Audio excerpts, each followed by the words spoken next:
So what's up, update sa to ang stainless B karon. So nakita ninyo kanang mga itom-itom bitaw kanang gagmay kay nga itom. Mo na ilang mata. Patch na sila patch. Ang pag-harvest na ko ani atong una na matay lang queen kay naapil na ko og kuan.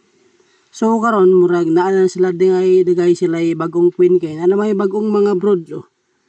May mga bagong birds. Kana patch man po na oh, kana mga puti. So murag na po sila bagong queen.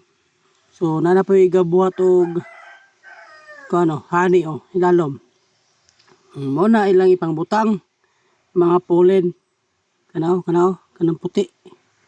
Kita nyo kana puti. Mo na di ilang ibutang, mo na mahimong dugos. Mo na siya. So daghan na po ni sila. Okay. So nakita ninyo nga gikan sila diri ani nga bangag. Ani nga hive. Ana nga hive. So ila nakakuton diri. So nakakuton diri oh. To. Kanang mga puti silang tiil. Diha nila na panghakot. Mutungas pa na sila diha. Ipangbutang nila diha sa kating mga kuano. Kini oh. Kanang puti oh. Di maklaro. Kani oh. Kani oh.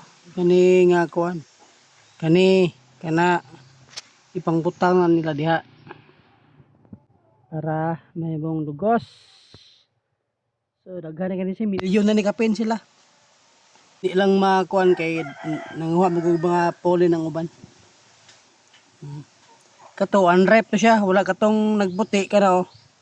Kanang wala pa na sealed, unripe pa na siya, unripe. Pero kanang na sealed na, o kana na siya luto na na. Na okay kayo. Oh, po, napay daghan diri oh. Oh.